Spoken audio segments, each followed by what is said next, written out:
नमस्कार, जी पंजाब हरियाणा हिमाचल देख रहे हैं आप। मैं हूं आपके साथ गगनदीप चौहान। नॉर्दर्न एक्सप्रेस में आपका स्वागत है। शुरुआत करते हैं पंजाब की बड़ी खबरों के साथ।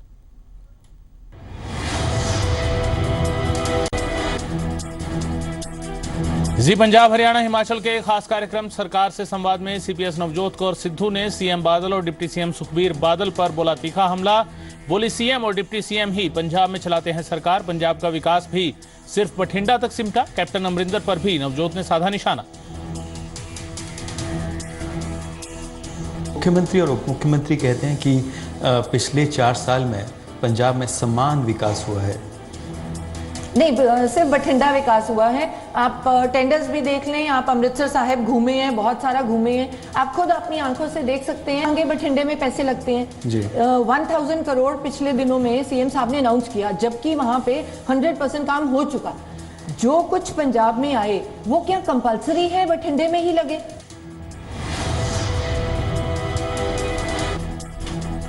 सरकार से संवाद में सीपीएस नवजोत कौर सिद्धू ने पंजाब में बीजेपी की अनदेखी का लगाया आरोप। कहा अकाली दल नहीं चाहता कि पंजाब में मजबूत हो पाए बीजेपी, अकालियों की चाहत बीजेपी बनी रहे उनकी पिछलग्गू। ग्राउंड लेवल पे रियलिटी ये है कि बीजेपी की बिल्कुल भी सुनी नहीं जाती। इतना कि कोई भी मिनिस्टर अपनी फाइल क्लियर नहीं कर पाता। Even if you talk of the Akali Dal government, सारा जो गवर्नमेंट है एक सीएम की रेजिडेंस से चलती है।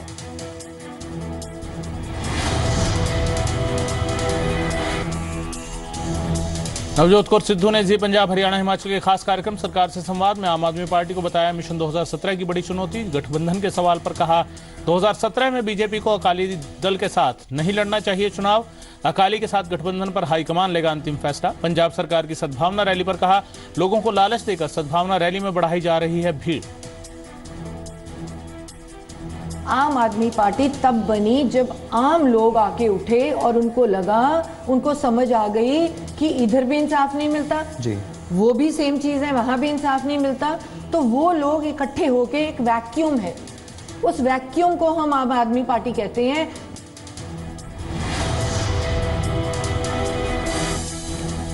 मिशन 2017 के लिए पंजाब में महागठबंधन के पक्ष में पंजाब कांग्रेस के अध्यक्ष कैप्टन अमरिंदर बोले पंजाब की सभी सेकुलर पार्टियों से करेंगे चर्चा, आम आदमी पार्टी को नहीं किया जाएगा शामिल।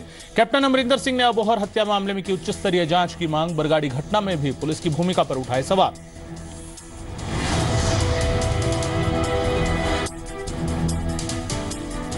अबोहर हत्या मामले में SC/ST आयोग के अध्यक्ष PL पुनिया ने की दोषियों के खिलाफ सजा की मांग। पुनिया ने कहा सरकार ने मामले में नहीं कराई कोई जांच, दोषियों को जल्द मिलनी चाहिए सजा।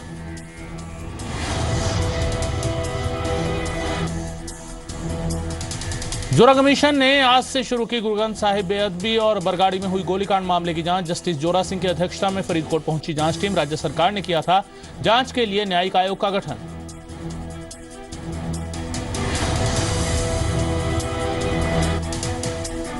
रंगलाई सूरत सिंह खालसा की कोशिश। सिख कैदी वरियाम सिंह यूपी के बरेली जेल से रिहा। वरियाम सिंह को 1 महीने की पैरोल पर रिहा किया गया है। जेल से रिहा होते ही वरियाम सिंह ने भाई गुरु का किया शुक्रिया अदा।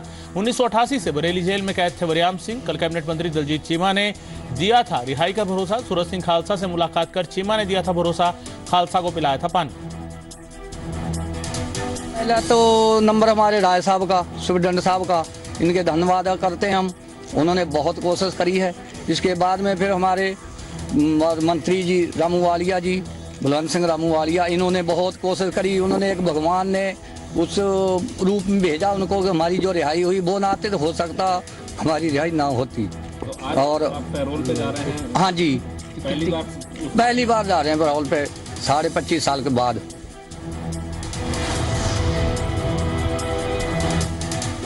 पंजाब में फरीदकोट में हुई श्री गुरु ग्रंथ साहिब की बेअदबी और सरबत खालसा के बाद पंजाब के अलग अलग जेलों में बंद किए गए नेताओं की रिहाई की मांग हुई तेज। श्रोमणी अकाली दल अमृतसर और अन्य सिख संगठनों ने जेलों में बंद नेताओं की रिहाई के लिए किया प्रदर्शन। कपूरथला की सेंट्रल जेल के बाहर श्रोमणी अकाली दल अमृतसर ने सिख नेता भाई अमरीक सिंह अजनाला की रिहाई की मांग करते हुए अन्य सिख नेताओं पर दर्ज मामले रद्द करने की मांग।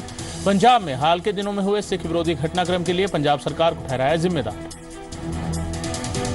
मान साहब ने जो 17 तरीक को लेकर 25 तरीक तक जेलों के मूहरे जिथे जिथे ਵੱਖ-ਵੱਖ जेलों में सिंह साहबान बंद ने उन्होंने मूहरे धरने देने का जो प्रोग्राम लिखिया सी, उस प्रोग्राम के तहत अज असीं ਕਪੂਰਥਲਾ ਜੇਲ੍ਹ ਦੇ ਮੂਹਰੇ ਧਰਨਾ ਸਾਰੀਆਂ ਸੰਗਤਾਂ ਸਾਰੀਆਂ ਵੱਖ-ਵੱਖ ਜਥੇਬੰਦੀਆਂ ਧਰਨਾ ਦੇ ਰਹੀਆਂ ਹਨ। ਮੈਂ ਸੁਰਿੰਦਰ ਸਿੰਘ ਖਾਲਸਾ ਮਿਸ਼ਨ ਕੌਂਸਲ ਵੱਲੋਂ ਵੀ ਇਸ ਵਿੱਚ ਸ਼ਾਮਲ ਹੋਇਆ ਹਾਂ ਔਰ ਸਰਕਾਰ ਤੋਂ ਗੌਰਮੈਂਟ ਤੋਂ ਪੁਰਜ਼ੋਰ ਮੰਗ ਕਰਦਾ ਕਿ ਸਿੰਘ ਸਾਹਿਬਾਨ ਨੂੰ 25 ਤਰੀਕ ਤੋਂ ਪਹਿਲਾਂ ਬਿਨਾਂ ਸ਼ਰਤ ਰਿਹਾ ਕੀਤਾ ਜਾਵੇ। ਇਹਦਾ ਆਉਣ ਵਾਲੇ ਸਮੇਂ ਵਿੱਚ ਜੋ ਹਾਲਾਤ ਪੰਜਾਬ ਦੇ ਬਣਨਗੇ ਉਸ ਲਈ ਪੰਜਾਬ ਸਰਕਾਰ ਜ਼ਿੰਮੇਵਾਰ ਹੋਊਗੀ, ਬਾਦਲ ਸਰਕਾਰ ਜ਼ਿੰਮੇਵਾਰ ਹੋਊਗੀ। ਵਾਹਿਗੁਰੂ ਜੀ ਕਾ ਖਾਲਸਾ, ਵਾਹਿਗੁਰੂ ਜੀ ਕੀ ਫਤਿਹ। पंजाब के बरनाला के रूड़े के गांव में एक कबाड़ का कारोबार करने वाले शख्स के घर में जबरदस्त धमाका होने से उसके घर के परखच्चे उड़ गए। वहीं उसकी 2 वर्षीय भतीजी की भी इस धमाके में मौत हो गई। धमाका इतना जबरदस्त था कि इसकी चपेट में आकर 3 अन्य लोग गंभीर रूप से जख्मी हो गए। घायलों को इलाज के लिए लुधियाना रेफर किया गया।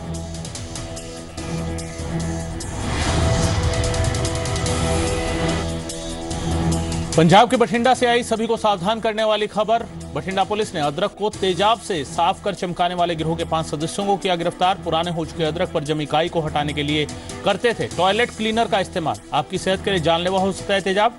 गिरोह से तेजाब की बोतलें और टॉयलेट क्लीनर समेत 45 किलो अदरक बरामद। पुलिस ने आरोपियों के खिलाफ मामला दर्ज कर शुरू की जांच।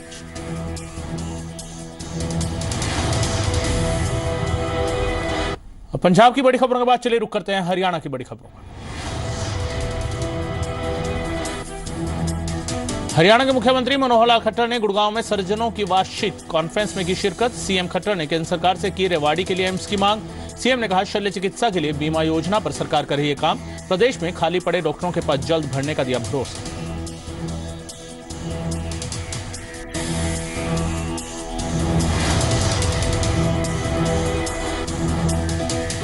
सीएलयू-सीडी कांड पर हरियाणा के मुख्यमंत्री मनोहर लाल खट्टर का बयान। लोकायुक्त के आदेशों के मुताबिक होगी आरोपी बनाए गए 5 पूर्व विधायकों पर कार्रवाई। एक अदालत की तरह काम करता है लोकायुक्त। लोकायुक्त के आदेशों के तहत ही आगे बढ़ेगी कानूनी कार्रवाई। के अवसर पर शीश यात्रा जिस प्रकार से निकाली जाए, 5वां वर्ष लगातार इस कार्यक्रम का आयोजन हो रहा है। इस अवसर पर मैं श्री गुरु तेग बहादुर जी, उनकी बलिदानी, देश के धर्म के हित में जो उन्होंने ये काम किया, बहुत सराहनीय कार्य। मैं नतमस्तक हूँ उनके इस कार्य पर।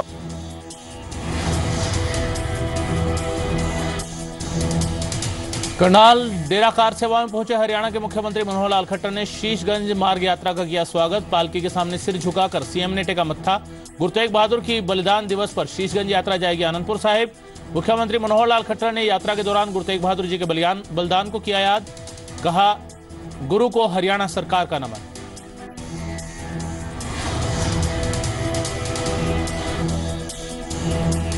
दिल्ली में क्रेडाई के कार्यक्रम के हिस्सा लेने के लिए पहुंचे हरियाणा के मुख्यमंत्री मनोहर लाल खट्टर ने गुड़गांव में बिल्डरों पर लगातार हो रहे एफआईआर।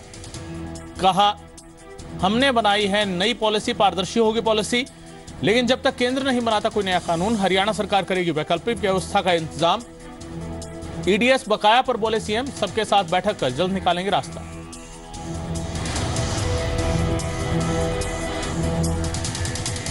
नेशनल हेराल्ड मामले पर पहली बार हरियाणा के पूर्व मुख्यमंत्री भूपेंद्र सिंह हुड्डा ने तोड़ी चुप्पी। कहा उनके शासन में नहीं हुआ कोई भी गलत काम।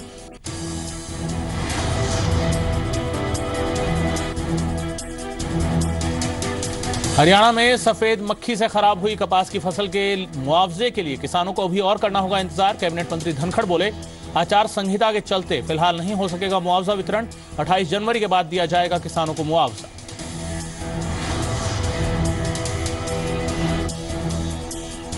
हरियाणा स्कूल शिक्षा बोर्ड भिवानी के कम आए नतीजों पर शिक्षा मंत्री रामविलास शर्मा ने कहा कि रिजल्ट अच्छा दिखाने के लिए नतीजों में कोई ग्रेस मार्क्स नहीं जोड़े गए हैं। जो रिजल्ट की स्थिति थी वही सामने रखी गई। साथ ही रामविलास शर्मा ने कहा कि अगले साल के रिजल्ट में इंप्रूवमेंट दिखेगी। पिछली सरकार के समय हुए सप्लीमेंट्री परीक्षाओं के परिणाम को सबके सामने रखा गया है। जो सरकारें थी वो उसको ये जो सप्लीमेंट्री एग्जाम था उसकी परीक्षा का परिणाम आया है। हमने इसमें कोई ग्रेस मार्क्स नहीं जोड़ा। रिजल्ट को अच्छा दिखाने के लिए जो स्थिति थी वो हमने सबके सामने रखी है और अगले साल जो रिजल्ट्स आएंगे उसमें निश्चित रूप से इम्प्रूवमेंट आपको दिखाई देगा।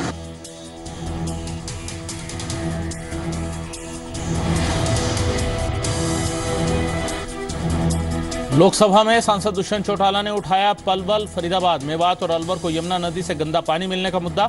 जवाब में दुष्यंत को मिला 7 से 10 दिन में समस्या का समाधान निकालने का भरोसा।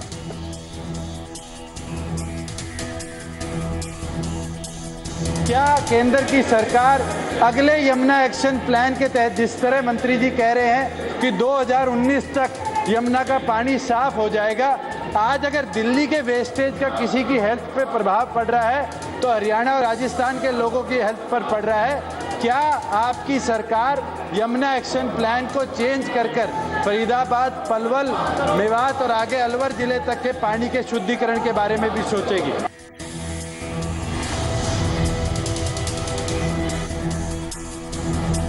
गीता जयंती समारोह के लिए हरियाणा सरकार की पहल। कुरुक्षेत्र में राज्यपाल कप्तान सिंह सोलंकी ने किया गीता जयंती राज्य स्तरीय समारोह का उद्घाटन। पर्यटकों को ब्रह्म सरोवर तक ले जाने के लिए विधायक सुभाष सुधा ने 15 बसों को दिखाई हरी झंडी। जो हम कल शुरुआत कर रहे हैं उसके अंदर संपूर्ण गीता का हमारा विद्या भारती के द्वारा पूरा उसका कार्यक्रम आयोजन किया। 1100 बच्चे सुबह लगातार 9:30 बजे से लेकर 1 बजे तक गीता का वहाँ पाठ करेंगे। ऐसा कार्यक्रम भी हमने इसकी मीटिंग ली है और पुलिस में ड्यूटियाँ लगाएंगे। सभी की कौन ड्यूटी संभालेगा, क्या किस प्रकार से रहेगा। तो हम चाह रहे हैं कि वो अच्छा मैसेज पूरे वर्ल्ड के अंदर जाना चाहिए। उसके अंदर मैं चाहूँगा बहुत सी जहाँ एडमिनिस्ट्रेशन काम कर रहा है, मैं धन्यवाद करूँगा बहुत सी हमारी ऐसी संस्थाएँ जिसके अंदर हमारी अपना गीता विद्या भारती का बहुत बड़ा अच्छा इसमें रोल है। उन्होंने पूरा कार्यक्रम का ये आयोजन किया है।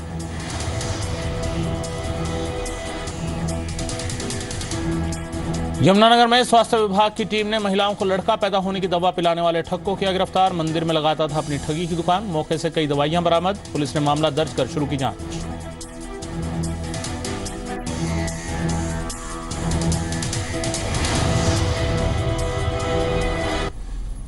और पंजाब और हरियाणा की बड़ी खबरों के बाद चलिए रुक करते हैं चंडीगढ़ की बड़ी खबरों का।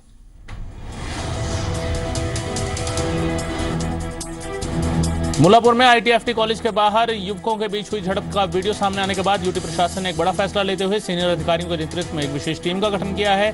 साथ ही एक टोल फ्री नंबर भी जारी किया है जो कल सुबह 11 बजे से एक्टिवेट हो जाएगा। ये टोल फ्री नंबर है 1800-180-2130, जिस पर कोई भी इस तरह के मामलों से जुड़ी कोई भी जानकारी दे सकता है।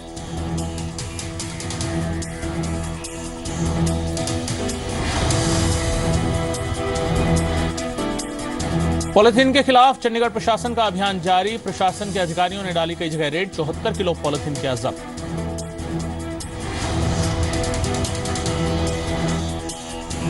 चंडीगढ़ के मनी माजरा के एक घर में संदिग्ध परिस्थितियों में लगी आग में एक 10 वर्षीय विकलांग बच्ची के झुलसने का मामला सामने आया।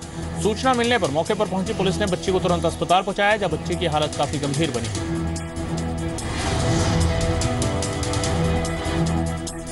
10 वर्षीय हिमांशी के पिता चंडीगढ़ पुलिस में कांस्टेबल हैं जो घटना के वक्त ड्यूटी पर थे, जबकि मां भी हादसे के वक्त घर से बाहर थी।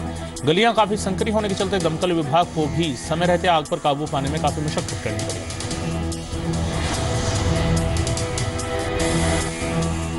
चंडीगढ़ प्रशासन की तरफ से रैन बसेरे बनाए गए हैं जिनमें कई सुविधाएं दी गई हैं। सेक्टर 43 में बस स्टैंड पर बने रैन बसेरे को स्मार्ट रैन बसेरा कहा जा सकता है, लेकिन यहाँ की समस्या ये है कि यह रैन बसेरा सिर्फ पुरुष के लिए है, महिलाओं के लिए नहीं। साथ ही इनकी जानकारी के अभाव में भी कई लोग खुले आसमान के नीचे सोने के लिए मजबूर हैं।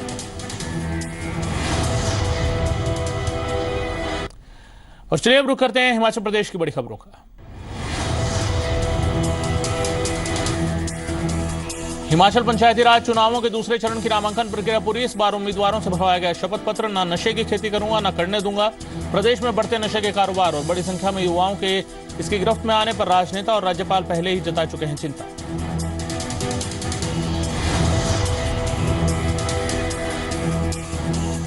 पंचायती राज चुनावों के दूसरे चरण के लिए दोपहर 3 बजे तक भरे गए नामांकन पत्र। शिमला में भरे गए 63 नामांकन। कल 11 बजे से शुरू हो जाएगा नामांकन पत्रों की जांच का काम।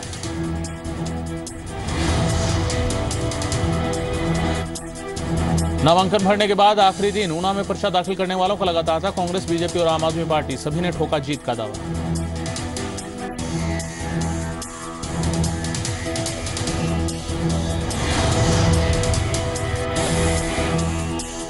जंजैहली में पंचायत समिति के लिए दर्ज किए गए 112 नामांकन। महिलाओं ने भी बड़ी संख्या में भरे पर्चे। ढोल नगाड़ों की थाप पर अपने प्रतिनिधियों को के साथ सराज के विकास खंड दफ्तर पहुंचे लोग।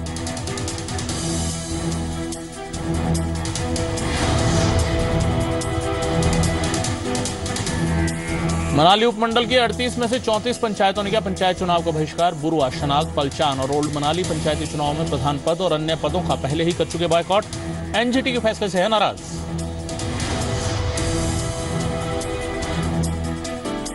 दिल्ली के सीएम अरविंद केजरीवाल के दफ्तर पर सीबीआई की रेड को सीएम वीरभद्र ने बताया संवैधानिक परंपरा के खिलाफ। बोले सीएम के पद का अपनी गरिमा होती है, ऐसे में बिना तथ्य जुटाए किसी भी तरह की कार्रवाई गलत।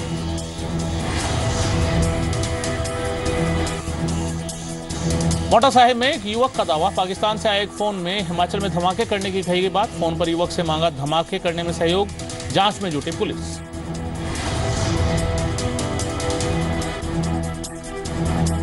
शिमला के जुंगा में स्थित फोरेंसिक लैब अब बना फोरेंसिक मुख्यालय। सीएम वीरभद्र सिंह ने किया उद्घाटन।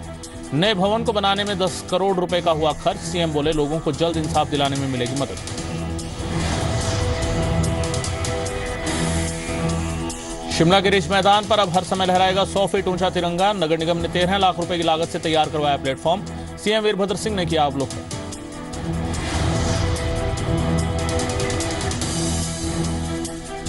मनाली में फिर शुरू हुआ बर्फबारी का दौर। लुत्फ उठाने के लिए बड़ी संख्या में पहुंच रहे हैं सैलानी, लेकिन स्थानीय लोगों को हो रही है परेशानी। तापमान 0 से भी नीचे।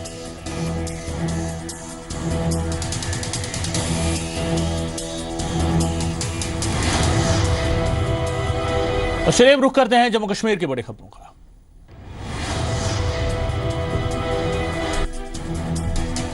जम्मू कश्मीर के नगरोटा में सेना की 16 कोर के commander lieutenant general R Nimbhorkar का कहना है कि भले ही भारत और पाकिस्तान में बातचीत शुरू हो गई हो, लेकिन नियंत्रण रेखा पर आज भी हालात पहले जैसे ही हैं।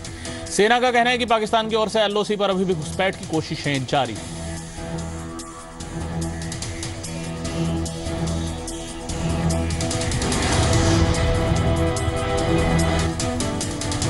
उन्नीस सौ 71 के भारत पाकिस्तान युद्ध में भारतीय सेना की जीत पर 44वीं जयंती पर जम्मू के नगरोटा स्थित 16वीं कोर मुख्यालय में शहीदों को श्रद्धांजलि दी गई। मुख्यालय स्थित शहीद स्मारक पर कोर कमांडर निम्भोरकर समेत उच्च अधिकारियों और जवानों ने शहीदों को नमन किया।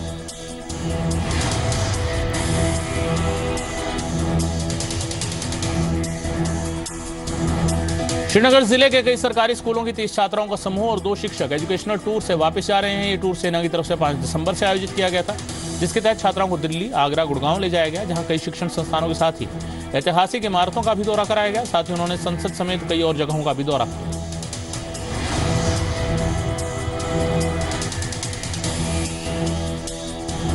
जम्मू कश्मीर हो या देश दुनिया का कोई भी हिस्सा, ग्लोबल वार्मिंग और क्लाइमेट चेंज का असर कुदरत का कहर बनकर इंसान पर भारी पड़ रहा है। जंगलों पर कब्जा कर भूमाफिया न सिर्फ सरकार को नुकसान पहुंचा रहे हैं, बल्कि पर्यावरण को भी नुकसान पहुंचा रहे हैं। वहीं राज्य सरकार के वन और पर्यावरण मंत्री बाली भगत का कहना है कि राज्य के वन का एक बड़ा हिस्सा भूमाफिया के कब्जे में है, जिसे खाली कराने का सरकार ने बीड़ा उठाया है।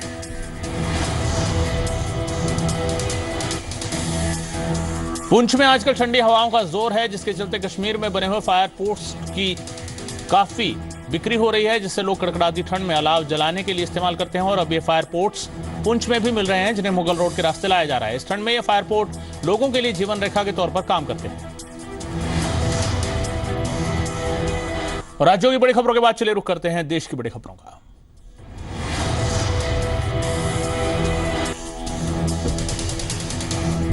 आम आदमी पार्टी पर जेटली का पलटवार, कहा दागी अफसर को बचाने के लिए लगाए मुझ पर आरोप।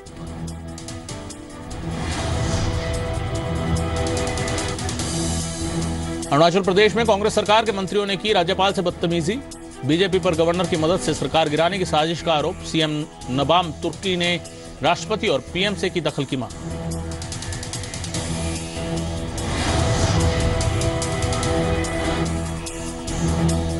हेराल्ड केस को इमोशनल मुद्दा बनाने की तैयारी में कांग्रेस। 19 दिसंबर को कोर्ट में पेशी के बाद सोनिया राहुल नहीं देंगे जमानत की अर्जी, जेल जाने को तैयार, सूत्रों के हवाले से खबर।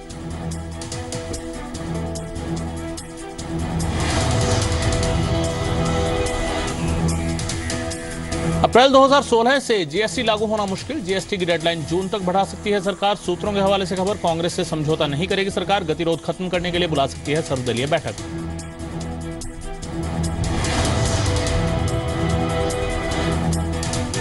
राष्ट्रपति प्रणब मुखर्जी और पीएम मोदी से मिले गूगल के सीईओ सुंदर पिचाई। दिल्ली में एसआरसीसी के छात्रों से हुए रूबरू, कहा बनना चाहता था क्रिकेटर।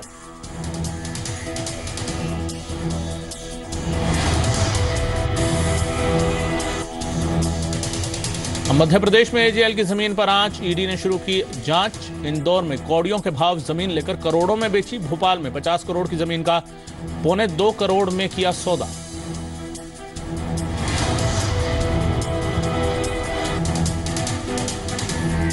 पश्चिम बंगाल के मालदा मेडिकल कॉलेज में 7 बच्चों की मौत, 10 घंटों के दौरान गई जान। अस्पताल प्रशासन पर लापरवाही का आरोप।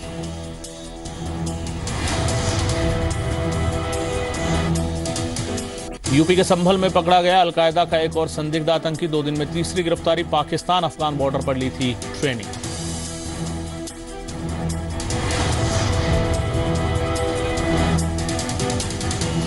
गुजरात के कच्छ में बीएसएफ ने पकड़ी पाकिस्तानी नाव। बोट में सवार 4 संदिग्ध लोग फरार। बड़ी साजिश की आशंका।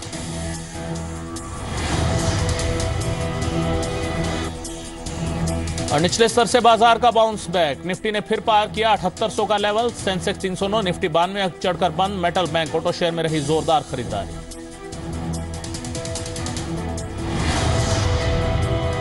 राष्ट्रीय खबरों के बाद चलिए रुक करते हैं अंतर्राष्ट्रीय खबरों का।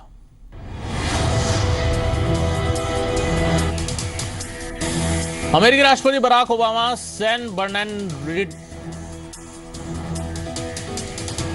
बर्नार्डिनो हमले में मारे गए लोगों के परिवार वालों से शुक्रवार को मुलाकात करेंगे। क्रिसमस पर अपनी सालाना हवाई यात्रा पर जाते वक्त ओबामा रास्ते में रुककर परिवारों से मिलेंगे।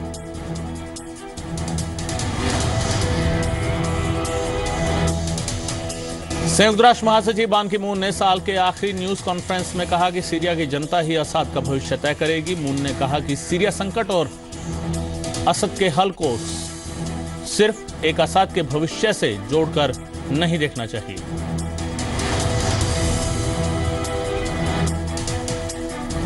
स्पेन के प्रधानमंत्री मारियानो रजोय को गलेशिया में आम सभा को संबोधित करते समय एक शख्स ने मुक्का मार दिया। रविवार को स्पेन में आम चुनाव होने हैं, जिसके लिए रजोय एक आम सभा कर रहे थे। घटना के बाद रजोय ने कहा कि वो बिल्कुल ठीक है।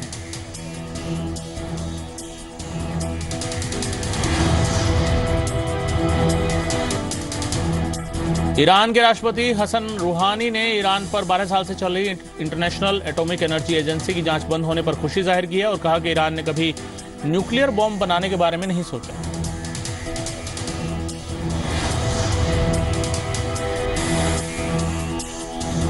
अमेरिका रक्षा सचिव ऐश कार्टर ने कहा कि टर्की में तैनात हमारे कुछ फाइटर प्लेन वापस ब्रिटेन के बेस पर जाएंगे, लेकिन इसे किसी भी तरह से आईएस के खिलाफ लड़ाई में भागीदारी को कम करके ना देखा जाए। उन्होंने बाकी देशों से भी हमले तेज करने की अपील की। फिलहाल नॉर्दर्न एक्सप्रेस में इतना ही। इजाजत दीजिए। धन्यवाद।